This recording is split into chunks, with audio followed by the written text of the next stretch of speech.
एक chemical reaction कुछ नहीं, बस एक बेसिक सी प्रोसेस होती है। ज़रूरी नहीं है बेटा कि हमेशा आपको 2 ही नए सब्सटेंसेस बनते हुए दिखें। कभी कभी ऐसा भी होता है कि 3 नए सब्सटेंसेस बन जाते हैं, यानी कि 3 प्रोडक्ट्स बन जाते हैं इनकी प्रॉपर्टीज से। यानी कि बेसिकली यहाँ पर हम रिएक्टेंट्स एंड प्रोडक्ट्स को आपस में कंपेयर कर रहे हैं। हाइड्रोजन मॉलिक्यूल और ऑक्सीजन मॉलिक्यूल के बीच में जो पुराने वाले बॉन्ड हैं उनको उठा करके तोड़ दो। हेलो बच्चा पारी, this is Vibhuti Khare, your chemistry educator. Welcome to Lakshya series. और आज के इस वीडियो में हम पढ़ने जा रहे हैं क्लास 10th केमिस्ट्री के first chapter chemical reactions and equations का एक और ब्यूटीफुल सा टॉपिक, जो कि है केमिकल रिएक्शंस। प्रीवियस वीडियो में हमने बात करी थी फिजिकल एंड केमिकल चेंजेस के ऊपर। हमने ये समझा था कि एक फिजिकल चेंज जब भी किसी सब्सटेंस में होता है तो सब्सटेंस की कॉम्पोजिशन चेंज बिल्कुल भी नहीं होती है। यानी कि एक फिजिकल चेंज के दौरान ओरिजिनल सब्सटेंस अपनी आइडेंटिटी लूज नहीं करता है। वहीं जब भी किसी सब्सटेंस में केमिकल चेंज होता है तो उस सब्सटेंस की प्रॉपर्टीज एंटायरली चेंज हो जाती हैं। हमने ये भी देखा था कि एक फिजिकल चेंज में कभी भी कोई नया सब्सटेंस नहीं बनता है, वहीं केमिकल चेंज में हमेशा आपको कुछ नए सब्सटेंसेस बनते हुए नजर आते हैं। और एग्जैक्टली इसी नोट पर हमने अपने प्रीवियस लेक्चर को एंड किया था कि जब भी कोई केमिकल चेंज होता है हमेशा हमें कुछ नए सब्सटेंसेस मिल जाते हैं, क्योंकि एक केमिकल चेंज के दौरान होती है केमिकल रिएक्शन, और जब केमिकल रिएक्शन होती है तो हमेशा कुछ नए सब्सटेंसेस बन जाते हैं। पर सवाल तो यही है ना कि भाई आखिर ये केमिकल रिएक्शन है क्या? तो इसी सवाल का जवाब तो आज हमें पता करना है। तो आ जाओ स्टार्ट करते हैं केमिकल रिएक्शंस का कॉन्सेप्ट। अब देखो बेटा, ऐसा है कि मैं ना आपको केमिकल रिएक्शन एकदम आसान शब्दों में समझा रही हूँ। तुमने करना बस ये है कि मेरी बातों को ध्यान से सुनते जाना है। जितना ध्यान से सुनोगे उतना अच्छे से समझ में आता जाएगा। ठीक है, सुनो। एक केमिकल रिएक्शन कुछ नहीं, बस एक बेसिक सी प्रोसेस होती है जिसमें कि हमारे पास कुछ सब्सटेंसेस होते हैं, ठीक है, जो आपस में कर जाते हैं रिएक्ट। मैंने क्या बोला? केमिकल रिएक्शन एक प्रोसेस है जिसमें क्या हो रहा है, हमारे पास कुछ सब्सटेंसेस हैं वो आपस में रिएक्ट कर रहे हैं, और जब ये आपस में रिएक्ट कर रहे हैं ना तो यहां पर हमें मिल जा रहे हैं कुछ नए सब्सटेंसेस, कुछ न्यू सब्सटेंसेस हमें मिल रहे हैं। तो क्या बोल दिया मैंने बेटा? मैंने ऐसा कुछ बहुत ज्यादा नहीं बोला है, ठीक है। केमिकल रिएक्शन एक प्रोसेस है जिसमें कि हमारे पास कुछ सब्सटेंसेस होते हैं जो आपस में रिएक्ट कर जाते हैं, जिसके कारण हमें मिल जाते हैं कुछ नए सब्सटेंसेस। और एक चीज यहां पर मैं ऐड करना चाहूंगी कि इन्हीं न्यू सब्सटेंसेस को, इन्हीं बेटा न्यू सब्सटेंसेस को हम बोलते हैं प्रोडक्ट्स। क्या बोलते हैं? प्रोडक्ट्स। ये टर्म आपको याद कर लेना है। ये नहीं कि हाँ मैम आपने कुछ बोला तो था, हमने कुछ सुना तो था, हमने कुछ देखा भी था बोर्ड पे लिखे हुए, हमने कुछ समझा भी था, लेकिन अब याद नहीं है। नहीं, हमें बेटा गजनी नहीं बनना है। अगर आप चीज़ों को देख रहे हो, पढ़ रहे हो, सुन रहे हो, समझ रहे हो, तो याद भी रखो कि यहाँ पर जो नए सब्सटेंसेस बन रहे हैं उन्हीं को हम क्या बोल रहे हैं? प्रोडक्ट्स बोल रहे हैं। और एक और बात, इतना पढ़ लिया तो थोड़ा सा और पढ़ लो कि वो सब्सटेंसेस जो आपस में रिएक्ट कर रहे थे उन्हें भी हम एक स्पेशल टर्म दे देते हैं, और वो है रिएक्टेंट्स। क्या है? रिएक्टेंट्स। कहने का मतलब ये है कि जो सब्सटेंसेस आपस में रिएक्ट करते हैं उन्हीं को हम बोल देते हैं रिएक्टेंट्स। और जब रिएक्टेंट्स आपस में रिएक्ट करते हैं तो ही हमें मिलते हैं नए सब्सटेंसेस जिन्हें हम बोलते हैं प्रोडक्ट्स। अच्छा, एक और बात, जरूरी नहीं है बेटा कि हमेशा आपको 2 ही नए सब्सटेंसेस बनते हुए दिखें। कभी कभी ऐसा भी होता है कि 3 नए सब्सटेंसेस बन जाते हैं, यानी कि 3 प्रोडक्ट्स बन जाते हैं। या कभी कभी ऐसा भी होता है कि केवल एक ही नया सब्सटेंस बने, एक ही प्रोडक्ट बने। तो वो नंबर जो है नए सब्सटेंसेस का या प्रोडक्ट्स का वो वेरी करता है, ठीक है। लेकिन हाँ, अगर तो रिएक्टेंट्स आपस में रिएक्ट कर रहे हैं तो कुछ ना कुछ तो नया बनेगा ही बनेगा, प्रोडक्ट तो बनेगा ही बनेगा। अब उसका नंबर 1 होगा, 2 होगा, 3 होगा, वो बात की बात है, लेकिन हाँ कुछ तो नया बनेगा ही बनेगा। जैसे कि होली में गुजिया बननी फिक्स होती है कि अगर होली आई है तो मम्मी गुजिया बनाएंगी ही बनाएंगी, मम्मी दही बड़े बनाएंगी ही बनाएंगी। बस यहाँ पर भी ऐसा ही है कि अगर तो रिएक्टेंट्स आपस में रिएक्ट कर रहे हैं तो कुछ ना कुछ तो नया बनेगा ही बनेगा। उसी नए चीज को अपन क्या बोलते हैं? प्रोडक्ट बोलते हैं। नंबर वेरी कर सकता है प्रोडक्ट्स का। ओके, इतना पल्ले पड़ा। अब कहीं ना कहीं कुछ बच्चों के दिमाग में एक सवाल आ रहा होगा कि मैम इन प्रोडक्ट्स को हम न्यू सब्सटेंसेस क्यों बोल रहे हैं, यानी कि इन सब्सटेंसेस को हम नया क्यों बोल रहे हैं, ऐसा क्या नया है इनमें? तो तुमको मैं बताती हूं बेटा, ये जो यहां पर न्यू सब्सटेंसेस बन रहे हैं या फिर यहां पर जो प्रोडक्ट्स बन रहे हैं ना बेटा, इनकी जो प्रॉपर्टीज हैं, इनकी जो प्रॉपर्टीज हैं वो एकदम अलग है, डिफरेंट है। किससे डिफरेंट है? जैसे कि मैं बोलूं कि भाई मैं तो बहुत ही डिफरेंट हूं। अरे तो मैं किससे डिफरेंट हूं? मैं किससे अपने आप को कंपेयर कर रही हूं? तो अगर मैंने बोला कि भाई मैं अपनी बहन से बहुत डिफरेंट हूं, हो सकता है दिखने में या हो सकता है कि नेचर वाइज, तो मैं अगर बोल रही हूँ कि भाई मैं सबसे अलग हूं, मैं डिफरेंट हूं, अरे तो मैं किससे डिफरेंट हूं? मैं अपनी बहन से डिफरेंट हूं। अगर मैं एक रेफरेंस आपको दूंगी तो आपको कंपेयर करने में जो है आसानी रहेगी कि हाँ मैम ने बोला है कि वो अलग है। किससे अलग है? तो वो अपनी बहन से अलग है। हो सकता है कि दोनों बहनों की शक्लें अलग अलग हों, या ये भी हो सकता है कि मैम और उनकी जो सिस्टर है उनका नेचर अलग अलग हो। तो अगर मैं बोल रही हूँ कि यहाँ पर जो नए सब्सटेंसेस बन रहे हैं, यहाँ पर जो प्रोडक्ट्स बन रहे हैं, इनकी प्रॉपर्टीज अलग है, तो किससे अलग हैं, किससे डिफरेंट हैं? तो जो रिएक्टेंट्स हमने लिए हुए ना बेटा, इनकी प्रॉपर्टीज से, इनकी प्रॉपर्टीज से, यानी कि बेसिकली यहां पर हम रिएक्टेंट्स एंड प्रोडक्ट्स को आपस में कंपेयर कर रहे हैं कि नए सब्सटेंसेस को नया क्यों बोल रहे हैं या प्रोडक्ट्स को हम न्यू सब्सटेंसेस क्यों बोल रहे हैं, क्योंकि इनकी प्रॉपर्टीज एकदम न्यू है, इनकी प्रॉपर्टीज एकदम डिफरेंट है। किससे डिफरेंट है? तो रिएक्टेंट्स की प्रॉपर्टीज से। अब आप बोलोगे कि मैम मजे नहीं आई, एग्जाम्पल दो। ओके, एक बहुत ही बेसिक सी केमिकल रिएक्शन बेटा अभी मैं आपके सामने लिख रही हूं, दिमाग लगाना, ठीक है? क्योंकि वो है तुम लोगों के पास, जो है उसी को लगाने के लिए बोल रही हूं। पैसा तुम लोगों पे अभी नहीं है क्योंकि अभी तुम लोग कमा नहीं रहे हो, तो वो तुम्हें मैं लगाने के लिए नहीं बोलूंगी, ठीक है? हमारे पास हाइड्रोजन है, ये कलर तुमको नहीं दिखेगा, ठीक है? समझ में आ गई है मेरे बात? मेरे पास हाइड्रोजन है, गैस, मेरे पास ऑक्सीजन भी है, गैस, ठीक है? और इन दोनों को बना दिया है मैंने क्या? रिएक्टेंट्स। बोले तो ये दोनों आपस में क्या करने वाले हैं? अरे रिएक्ट करने वाले। अरे अभी तो सिखाया था मैंने गजनियों कि वो सब्सटेंसेस जो आपस में रिएक्ट करते हैं उन्हें हम क्या बोलते हैं? रिएक्टेंट्स। तो यहां पर मैंने क्या बोला कि एक तरफ मेरे पास हाइड्रोजन गैस है, दूसरी तरफ मेरे पास ऑक्सीजन गैस है। अभी आपस में रिएक्ट करेंगे तो क्या बन जाएंगे? रिएक्टेंट्स बन जाएंगे कि नहीं बन जाएंगे? और जब ये रिएक्ट करेंगे तो पता है क्या होगा? अरे बताओ ना क्या होगा? पानी बन जाएगा दद्दा, पानी बन जाएगा। अंदर लिखती हूं वरना दिखेगा नहीं। पानी बन जाएगा। नया सब्सटेंस बना कि नहीं बना है? तुम ही बताओ, नया सब्सटेंस बना कि नहीं बना? भाई तुम्हारे पास क्या था? तुम्हारे पास दो गैसेस थी, हाइड्रोजन एंड ऑक्सीजन, आपस में रिएक्ट कर गए। तो जब ये आपस में रिएक्ट करे तुम्हारे पास एक नया सब्सटेंस आया कि नहीं आया? क्या बोलेंगे इसको? ये मत बोला कि मैम पानी बोलेंगे, वो तो मुझे भी पता है बेटा। अरे इसको प्रोडक्ट बोलेंगे ना, टर्म्स इस्तेमाल करो ना।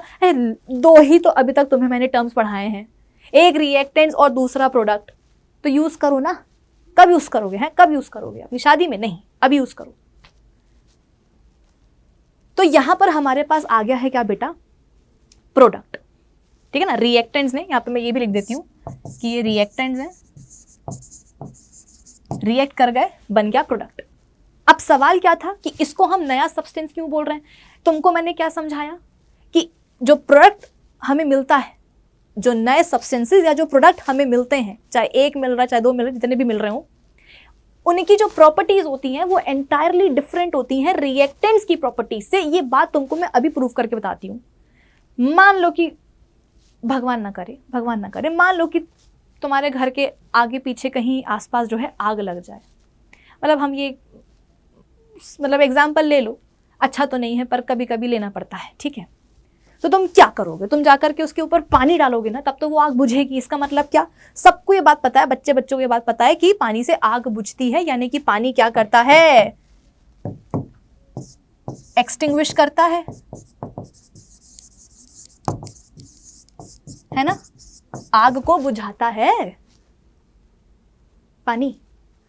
वहीं अगर आप इस हाइड्रोजन गैस की बात करोगे ना बेटा, अगर आप इस हाइड्रोजन गैस की बात करोगे तो ये तो हाईली फ्लेमेबल गैस है, ये हाईली फ्लेमेबल गैस है, यानी कि बहुत जल्दी आग पकड़ लेती है। कलरलेस है, ओडरलेस है ना, ये भी लिख दो। चलो कलरलेस है, सारी इसकी जो खूबियां हैं वो यहाँ पे अपन लिख लेते हैं कि ये कलरलेस है, ओडरलेस है, सब लिख लेते हैं। लेकिन हाईली फ्लेमेबल गैस है, बहुत जल्दी आग पकड़ लेती है। और अगर हम बात करेंगे ऑक्सीजन की, तो ओहो बेटा, इसके बारे में तो तुम लोगों ने क्लास 8 में ही पढ़ रखा है। कोई बच्चे नहीं बोलेगा कि मैम हमने नहीं पढ़ा। अरे 10वीं में आए हो, 8वीं पास करके ही आए होंगे ना, 8th में तुमने कंबशन नहीं पढ़ा क्या, साइंस में पढ़ा होगा। कंबशन के लिए हम बोलते हैं कि ऑक्सीजन क्या है, कंबशन का बढ़िया सपोर्टर है। यानी कि अगर किसी चीज़ में आग लगी है, अगर किसी चीज़ में आग लगी है तो ऑक्सीजन जाकर के उसको प्रमोट करेगी कि हाँ हाँ हाँ लगो आग, लगो लगो आग, लगो, मजे आ गई, मजे आ गई। जैसे कि घर में अगर तुम्हारी पिटाई हो जाए, है ना, मान लो कि अगर घर में तुम्हारी पिटाई हो रही है या हो रही है या हो जाए, जो भी है, तो जो तुम्हारा छोटा भाई बहन होता है वो क्या करता है, आग में घी का काम करता है कि हाँ मम्मी तुम्हें पीट रही होंगी इस बात पर कि तुमने जो है दूध का गिलास गिरा दिया। पीछे से भाई आकर के बोलेगा कि अरे मम्मी, भैया ने तो कल दाल भी गिराई थी, तो दे थप्पड़, एक और लग जाएगा, है ना। यही काम बेटा ऑक्सीजन का भी होता है किसी भी चीज़ के कंबशन में, कि अगर किसी सब्सटेंस का कंबशन हो रहा है तो ऑक्सीजन जाकर के उसको हेल्प करेगी, सपोर्ट करेगी, प्रमोट करेगी कि हाँ हाँ लगे आग, लगे आग। और अगर तुम्हें कभी भी किसी चीज़ का कंबशन रोकना है तो सबसे बढ़िया क्या होता है, ऑक्सीजन सप्लाई को काट दो। ऑक्सीजन सप्लाई को बेटा काट दो। ये फ्रेम हिला क्यों हुआ है, रुको अभी इस फ्रेम को हम ठीक करते हैं। अब ठीक हो गया, चलो। जैसे कि मान लो यहां पर कुछ जल रहा है, कपड़ा जल रहा है, यहाँ पे है कपड़ा जल रहा है, यहाँ पे कपड़ा जल रहा है, ओके। अब तुम्हें इस, या सपोज लकड़ी जल रही है, ठीक है, लकड़ी ले लो, लकड़ी जल रही है, अब तुम्हें इसको रोकना है तो तुम पता है क्या करोगे, वो जो होता है ना फायर एक्सटिंग्विशर, उसका इस्तेमाल करोगे। उससे निकलेगा वाइट कलर का कुछ पाउडर जैसा माल, और कुछ इस तरीके से जाकर के वो क्या करेगा, जलती हुई लकड़ी को कवर कर देगा। भाई लकड़ी में, अरे लकड़ी तुम्हारी दिख नहीं रही है, रुक जाओ, ये रही लकड़ी जिसमें लगी है आग, ये जल रही है। अब तुम्हें इसको बुझाना है तो तुमने क्या करा, वो निकाला अपना फायर एक्सटिंग्विशर, ठीक है, और उसको तुमने ऑन किया तो एक वाइट कलर का पाउडरी सब्सटेंस जैसा जो है ना कुछ निकला, और उसने क्या करा, लकड़ी को, जलती हुई लकड़ी को जाकर के इस तरीके से ब्लैंकेट के समान जाकर के ऐसे कवर कर दिया। तो क्या हुआ, एयर में जो ऑक्सीजन थी उसकी सप्लाई रुक गई। भाई ऑक्सीजन को तो कहाँ जाना था, लकड़ी तक, ताकि उसका जो कंबशन है उसको वो सपोर्ट कर पाए। लेकिन अब जो ऑक्सीजन है वो जा ही नहीं पा रही, वो बोलेगी कि अरे मैं कहाँ से जाऊँ, मैं कहाँ से जाऊँ, मेरा तो आने जाने का रास्ता ही रोक दिया है इसने। ये क्या है बेटा, ये है कार्बन डाइऑक्साइड। कार्बन डाइऑक्साइड, जहां ऑक्सीजन कंबशन को सपोर्ट करती है, कार्बन डाइऑक्साइड बोलती है कि फालतू बात मत करना, मैं नहीं होने दूंगी कंबशन। तो वो जो फायर एक्सटिंग्विशर से बेटा वाइट कलर का पाउडरी पदार्थ जो निकला था वो कुछ नहीं है, वो कार्बन डाइऑक्साइड ही है, जो ब्लैंकेट के समान जाकर के जलते हुए सब्सटेंस को कवर कर लेती है ताकि ऑक्सीजन की सप्लाई जो है वो कट ऑफ हो जाए उसका, और कंबशन रुक जाए। मतलब आप ये समझ लो कि कंबशन के लिए ऑक्सीजन बहुत ज़्यादा ज़रूरी है, कि जब तक ऑक्सीजन पहुंच रही है कंबशन होता रहेगा, जहां ऑक्सीजन की सप्लाई आपने काटी कंबशन रुक जाएगा। ठीक है, ये भी कलरलेस है, ओडरलेस है। यहाँ पे मैं लिख देती हूँ, क्या लिखना था मुझे, हाँ, supporter of combustion, supporter of combustion, colourless है एंड ओडरलेस है। ठीक है, अब तुम खुद देखो, जो दो रिएक्टेंट्स आपस में रिएक्ट कर रहे थे उनकी प्रॉपर्टीज देखो, और इनके रिएक्ट करने से जो नया सब्सटेंस बना है, जो प्रोडक्ट बना है, उसकी प्रॉपर्टी देख लो। कि कहाँ तो हमारे पास हाइड्रोजन गैस थी, है, हमारे पास क्या थी, हाइड्रोजन गैस थी, colourless odourless gas, highly flammable gas, बहुत जल्दी आग पकड़ लेती है। दूसरी ये ऑक्सीजन थी, ये भी कलरलेस है, ओडरलेस है, लेकिन कंबशन का बढ़िया सपोर्टर है। लेकिन इनके बीच में जब रिएक्शन हुई, जब इन्होंने आपस में रिएक्ट किया, तो जो नया सब्सटेंस बना भैया, वो तो क्या कर रहा है, वो तो जाकर के आग को बुझा रहा है। ये तो वही वाली बात हो गई कि बुआ और फूफा जी दोनों क्या है, आग लगाने में माहिर है, लेकिन जो उनका बच्चा पैदा हुआ है, मतलब जो तुम्हारा कजन है, वो मामला शांत करता है कि अरे लड़ो मत, लड़ो मत, कि ये दोनों कहीं ना कहीं कंबशन से रिलेट करते हैं। ऑक्सीजन कंबशन का सपोर्टर है, हाइड्रोजन हाईली फ्लेमेबल गैस है, लेकिन इनके कॉम्बिनेशन से जो नया सब्सटेंस बना है वो तो जाकर के आग को बुझाता है। तो हो गई ना उसकी प्रॉपर्टीज एकदम अलग अलग। इनिशियली आपके पास दो गैसेस थी, लेकिन इनके कॉम्बिनेशन से, इनकी रिएक्शन से जो आपके पास नया सब्सटेंस बना है भैया, वो तो लिक्विड स्टेट का है। तो मैं यही तो बोल रही थी कि यहाँ पर जो प्रोडक्ट्स बनते हैं ना, जब रिएक्टेंट्स आपस में रिएक्ट करते हैं और जो नए प्रोडक्ट्स बनते हैं, उन्हें हम न्यू सब्सटेंसेस क्यों बोलते हैं? क्योंकि उनकी प्रॉपर्टीज अलग होती हैं यार। किससे अलग होती हैं? रिएक्टेंट्स की प्रॉपर्टी से। एक और एग्जांपल तुमको मैं देना चाहूंगी, तुम भले ही लेना ना चाहो, लेकिन मैं तो दूंगी। ठीक है, हमारे पास नाइट्रोजन गैस है, हमारे पास ऑक्सीजन गैस है, क्या बन गया? जब इनके बीच में रिएक्शन हुई तो बन गया नाइट्रोजन डाइऑक्साइड। ठीक है, ओके, तो यहां पर ये दोनों क्या हो गए? रिएक्टेंट्स हो गए, और ये नाइट्रोजन डाइऑक्साइड प्रोडक्ट हो गया। अब देखना, ये क्या है? प्रोडक्ट है, नया सब्सटेंस है। तो हम इसको नया क्यों बोलेंगे? क्योंकि इसकी प्रॉपर्टीज एकदम अलग होंगी। किससे अलग होंगी? मुझसे नहीं, रिएक्टेंट्स की प्रॉपर्टीज से। जरा एक बार देखते हैं रिएक्टेंट्स की क्या क्या प्रॉपर्टी है। तो बेटा ये कलरलेस ओडरलेस गैस है, ठीक है, इनर्ट है, ज्यादा इसको रिएक्शन करना पसंद नहीं है कि मैं क्यों ही रिएक्ट करूं।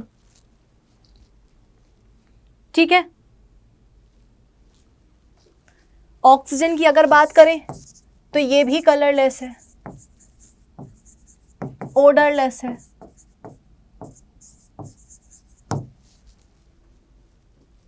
कंबशन का सपोर्टर है, कंबशन का सपोर्टर। लेकिन अगर हम इस नाइट्रोजन डाइऑक्साइड की बेटा बात करेंगे गैस की, तो ये रेडिश ब्राउन कलर की गैस है, रेडिश ब्राउन कलर की गैस होती है ये। आई बात समझ में? पंजेंट ओडर होती है, highly reactive, pungent odour, highly reactive. पानी जब गिरता है ना, तो इससे पहले कि बादलों से पानी जो है अर्थ के सरफेस तक आए, उस बारिश के पानी के साथ ये मिक्स हो जाती है, नाइट्रिक एसिड बना लेती है, यानी कि पानी को बना देती है एसिडिक, यानी कि फिर वो एसिड रेन होती है, यानी कि ये एसिड रेन में भी क्या करती है? कंट्रीब्यूट करती है। तो जरा देखो कि जो अपने पास प्रोडक्ट आया है उसकी प्रॉपर्टीज कितनी अलग हैं रिएक्टेंट्स की प्रॉपर्टी से। तो ये हुआ ना अलग, ये हुआ ना नया सब्सटेंस, फिर बोलेंगे ही नया सब्सटेंस, और क्या बोलोगे? नहीं तो भाई आपके पास एक ऐसा प्रोडक्ट आ रहा है जिसकी प्रॉपर्टीज एकदम अलग ही हैं रिएक्टेंट्स की प्रॉपर्टी से, तो ये तो तुम्हारे लिए नया होगा कि नहीं हो गया? फिर तो नाइट्रोजन गैस कलरलेस है, ओडरलेस है, इनर्ट गैस है, ऑक्सीजन कलरलेस ओडरलेस, कंबशन का सपोर्टर, और ये जो बनी है रेडिश ब्राउन कलर की गैस है, पंजेंट ओडर है और हाईली रिएक्टिव है। आई बात समझ में? चलो, तो इतना पल्ले पड़ गया। क्या मैंने अभी तक मैंने क्या पढ़ा है तुमको? कि रिएक्शन एक प्रोसेस है जिसमें कि कुछ सब्सटेंसेस आपस में रिएक्ट करते हैं, तो तुम्हें मिल जाते हैं कुछ नए सब्सटेंसेस, इन्हीं को हम बोलते हैं प्रोडक्ट्स, और जिन्होंने आपस में रिएक्ट किया है उन सब्सटेंसेस को हम बोलते हैं रिएक्टेंट्स। प्रोडक्ट्स का नंबर वेरी कर सकता है, 1 भी हो सकता है, 2 भी हो सकता है, 3 भी हो सकता है, उसमें दिमाग नहीं लगाना है तुमने। हाँ, इन प्रोडक्ट्स को हम नया सब्सटेंस क्यों बोल रहे हैं, ये तुम्हें दिमाग लगाना है, क्योंकि इनकी जो प्रॉपर्टीज़ हैं वो रिएक्टेंट्स की प्रॉपर्टीज से एंटायरली डिफरेंट होती हैं। मैं बस तुम्हें ये समझाने की कोशिश कर रही हूँ, ठीक है। चलो, अब एक और चीज़ जो तुम्हें आज के इस वीडियो में समझनी है वो ये कि मैम आपने ये तो हमें बता दिया कि रिएक्टेंट्स आपस में रिएक्ट करेंगे, ये बन जाएगा वो बन जाएगा, लेकिन मैम ये बताइए ये रिएक्ट करने का मतलब क्या है। आपने बोला तो कि ये रिएक्ट कर रहे हैं, हमने सुन भी लिया, लेकिन समझ में तो नहीं आया ये रिएक्ट करने का मतलब क्या है। बेटा, रिएक्ट करने का मतलब यही है कि जो रिएक्टेंट्स आपके पास हैं उनके एटम्स के बीच में जो पुराने वाले बॉन्ड होंगे वो टूटेंगे और नए वाले बॉन्ड बनेंगे। मैं यहाँ पर लिख देती हूँ कि रिएक्ट करने का मतलब क्या है। रिएक्ट करने का मतलब ये है कि ओल्ड बॉन्ड्स जो होंगे एटम्स के बीच में वो टूटेंगे एंड न्यू बॉन्ड्स क्या होंगे, बनेंगे, उनका होगा फॉर्मेशन। पुराने रिश्ते टूटेंगे, नए रिश्ते बनेंगे। आप बोलोगे कि मैम क्या बोल दिया आपने, समझ में नहीं आया। कोई बात नहीं, मेरे पास एक बहुत ही प्यारा सा मेरे पास सिमुलेशन है, उससे तुम्हें समझ में आ जाएगा। देखो, मेरे पास ऑक्सीजन है, गैस है बेटा, ऑक्सीजन गैस है, ठीक है। वापस से आते हैं 2 मिनट इसके ऊपर। तो मेरे पास क्या है, ऑक्सीजन गैस है,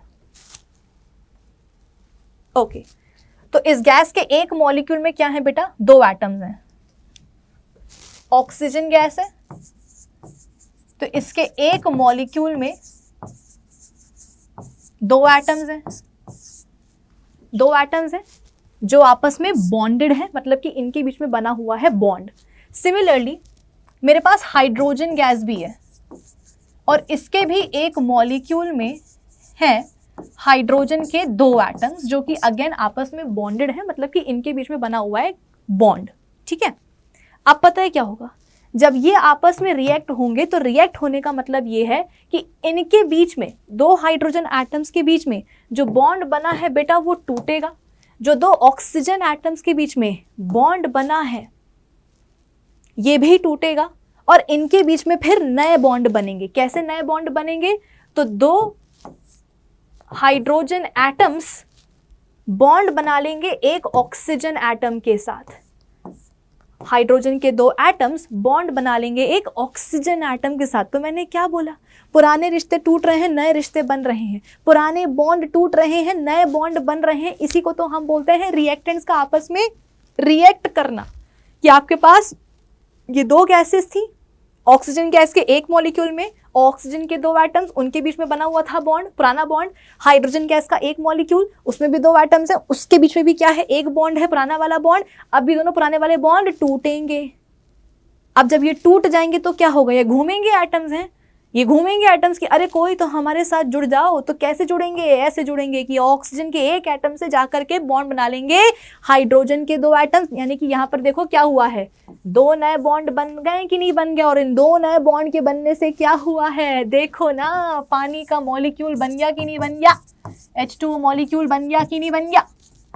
यही बात तुमको मैं सिमुलेशन से समझाने की कोशिश कर रही हूँ कि देखो, ये रहा एक ऑक्सीजन का एटम, ये रहा दूसरा ऑक्सीजन का एटम, क्या बन गया, ऑक्सीजन मॉलिक्यूल बन गया।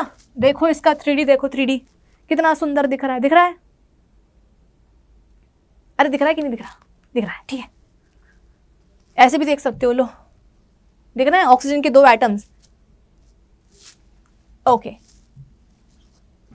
अब क्या है हमारे पास, ये रहा एक हाइड्रोजन का एटम, ये रहा दूसरा हाइड्रोजन का एटम, आपस में जुड़ गए, क्या बन गया, हाइड्रोजन मॉलिक्यूल बन गया। ये देखो, ये रहा हाइड्रोजन मॉलिक्यूल, इसमें आपको देखो 2 हाइड्रोजन के एटम्स दिख रहे होंगे, है ना। अब क्या करूं, अब क्या करूं, हाइड्रोजन मॉलिक्यूल और ऑक्सीजन मॉलिक्यूल के बीच में जो पुराने वाले बॉन्ड हैं उनको उठा करके तोड़ दो, ये तोड़ दो, लो तोड़ दिया, तोड़ दिया, पुराने बॉन्ड तोड़ दिए। अब नए बॉन्ड बना लो। कैसे बनाओगे नए बॉन्ड, ऑक्सीजन के एक एटम से हाइड्रोजन का एक एटम जोड़ दो और हाइड्रोजन का दूसरा एटम भी जोड़ दो उसी ऑक्सीजन एटम से। तो देखो क्या बन जाएगा, मॉलिक्यूल बन जाएगा, वाटर मॉलिक्यूल बन जाएगा। कितना सुंदर बना है, देखो तो मजे आ गई देख के, है ना। ये देखो, ये रेड वाला ऑक्सीजन का एक एटम है और दो जो है वो आपको हाइड्रोजन के एटम्स दिख रहे हैं, ठीक है। टेडी बियर लग रहा है, टेडी बियर, टेडी बियर नहीं बेटा, वाटर मॉलिक्यूल है। ओके, ऐसे ही आपके पास नाइट्रोजन के दो एटम्स थे, वो जुड़े हुए थे आपस में, क्या बन गया, नाइट्रोजन गैस का एक मॉलिक्यूल बन गया। ये देखो नाइट्रोजन गैस का मॉलिक्यूल, ठीक है। सिमिलरली आपके पास ऑक्सीजन गैस का एक मॉलिक्यूल था, इनके बीच के पुराने बॉन्ड तोड़ दो, तोड़ दो, सब तोड़ दो, ठीक है। और अब क्या करेंगे, नए बॉन्ड बनाएंगे। तो ऑक्सीजन के दोनों एटम्स को जोड़ दो नाइट्रोजन के एक एटम के साथ, तो देखो क्या होगा, नाइट्रोजन डाइऑक्साइड बन जाएगा। ये ब्लू कलर का क्या है, नाइट्रोजन का एटम है, रेड कलर के क्या है, दोनों ऑक्सीजन के एटम। तो देखो क्या बन गया, NO2 मॉलिक्यूल बन गया, नाइट्रोजन डाइऑक्साइड बन गया कि नहीं बन गया। बस यही तो तुमको मैं समझाने की कोशिश कर रही हूँ बेटा, और कुछ नहीं। ओके, तो यही मतलब था बेटा रिएक्ट करने का, कि जब हम बोलते हैं ना कि रिएक्टेंट्स आपस में रिएक्ट करते हैं, इसका मतलब क्या है कि रिएक्टेंट्स के जो मॉलिक्यूल्स हैं उनमें जो ओल्ड बॉन्ड्स हैं वो टूटेंगे और फिर रिएक्टेंट्स के बीच में जो उनके एटम्स हैं उनके बीच में नए बॉन्ड्स बन जाएंगे। तो आई रिपीट, रिएक्ट करने का मतलब क्या है, रिएक्टेंट्स के रिएक्ट करने का मतलब क्या है कि रिएक्टेंट्स के जो मॉलिक्यूल्स हैं या जो उनके एटम्स हैं उनके बीच में जो बॉन्ड है वो टूटेंगे और फिर नए बॉन्ड बनेंगे आपस में, और उसी को हम बोलते हैं रिएक्ट करना, जिससे कि क्या बनता है, नया सब्सटेंस बनता है। सो इन केमिकल, ओके तो हमने रीड नहीं किया अभी तक, कर लेते हैं, क्या बड़ी बात है।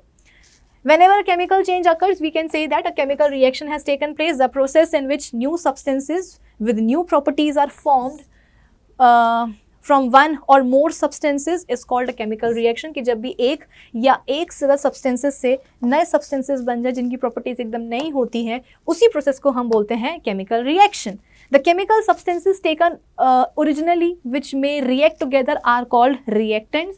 और जो नए substances बन रहे हैं उनको अपन क्या बोलेंगे, products. A chemical reaction involves breaking of chemical bonds present in the reactant molecule. कि reactant molecules में जो bond थे वो टूटेंगे and forming new chemical bonds giving rise to the products. कि reactant के जो molecules हैं उनके पुराने bonds टूटेंगे और नए bonds बनेंगे, जिससे कि क्या होगा, ultimately आपके पास आ जाएगा product. Atoms of one element don't get changed into atoms of another element. Only the rearrangement of atoms takes place in a chemical reaction. भाई सीधी सी बात है ना, यहाँ पर भी जो अपन ने सिमुलेशन देखा है, हमने क्या करा है, हमने बनाया है अगर नाइट्रोजन डाइऑक्साइड गैस, ठीक है। तो इस गैस को बनाने के लिए हमने क्या किया था, फिर से देख लेते हैं। नाइट्रोजन गैस हमने ली थी, ऑक्सीजन गैस हमने ली थी, दोनों का एक एक मॉलिक्यूल हमने ले लिया था, ठीक है। फिर इसके बाद में हमने क्या करा था, फिर इसके बाद में हमने क्या करा था, इनके बीच के जो पुराने वाले बॉन्ड्स थे वो तोड़ दिए थे, है ना। रिएक्टेंट्स के मॉलिक्यूल्स के बीच में जो बॉन्ड थे उनको हमने तोड़ दिया था। अब देखो नए बॉन्ड बने, ऑक्सीजन के दो एटम्स जाकर के जुड़ गए किसके साथ, नाइट्रोजन के एक एटम के साथ। तो बेटा एक यहाँ पर बात बताओ, क्या यहाँ पर कोई तुम्हें तीसरा एलिमेंट दिख रहा है क्या इन्वॉल्व होते हुए, कि जहाँ तुमने नाइट्रोजन का मॉलिक्यूल तोड़ा या जहाँ पर तुमने ऑक्सीजन का मॉलिक्यूल के में जो है ना तुमने बॉन्ड को तोड़ा, नया एलिमेंट का एटम बन गया? नहीं, पहले भी नाइट्रोजन ऑक्सीजन थे और अभी भी नाइट्रोजन और ऑक्सीजन ही, तो कोई नया तीसरा एलिमेंट नहीं आ रहा है। तो यहाँ पर यही बोला जा रहा है कि रिएक्शन में क्या होता है ना, जब रिएक्टेंट्स आपस में रिएक्ट करते हैं तो उनके मॉलिक्यूल्स के बीच में जो बॉन्ड होते हैं वो टूटते हैं, सिर्फ एटम्स का रीअरेंजमेंट होता है, नए बॉन्ड बनते हैं, कोई दूसरे अनदर एलिमेंट के एटम्स वहाँ पर नहीं आ जाते। बस, तो आज के लिए बस इतना ही। वीडियो अगर अच्छा लगा हो तो लाइक करिएगा, शेयर करिएगा और हमारे चैनल को भी सब्सक्राइब करते जाइएगा। तो मिलते हैं अपने अगले वीडियो में, जहाँ पर हम बात करेंगे कि केमिकल रिएक्शन को लिखने का सही तरीका क्या है। सो नेक्स्ट वीडियो में मिलते हैं। Till then take care, see you soon.